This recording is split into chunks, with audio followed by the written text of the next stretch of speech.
ഇപ്പോൾ ലോകം മുഴുവൻ ജെമിനിമയമാണ്.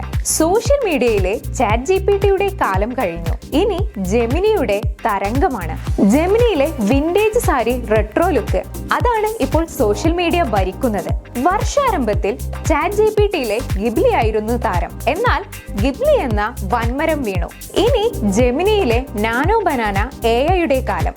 ഗൂഗിൾ ജെമിനിയിലെ AI ടൂളായ നാനോ ബനാന ഉപയോഗിച്ച് ഇപ്പോൾ ഏതൊരു ഫോട്ടോയും നമുക്ക് ഹൈപ്പർ റിയലിസ്റ്റിക് ആക്കി മാറ്റാൻ കഴിയും. പഴയകാല നടിമാരുടെ വിന്റേജ് സാരി റെട്രോ ലുക്ക്, അതാണിപ്പോൾ സോഷ്യൽ മീഡിയയിലെ ട്രെൻഡിങ് നമ്പർ 1. എല്ലാവരും തങ്ങളുടെ പഴയകാല വിന്റേജ് സാരി റെട്രോ ലുക്ക് എങ്ങനെയാണെന്ന് അറിയാനുള്ള നെട്ടോട്ടത്തിലാണ്. എന്നാൽ ഈ ജെമിനിയിലെ AI ടൂള് ഒരു പണിയാകുമോ? കഴിഞ്ഞ ദിവസമാണ് ഒരു പെൺകുട്ടി ഒരു പരാതിയുമായി എത്തിയത്.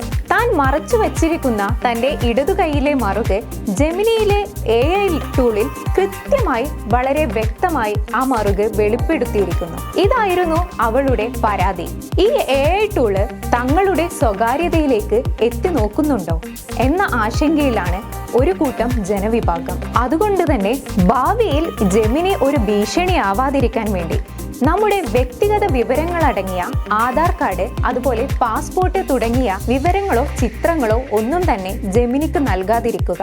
ട്രെൻഡിനൊപ്പം പോകുമ്പോൾ ട്രാജഡി ആകാതെ നമുക്ക് സൂക്ഷിക്കാം.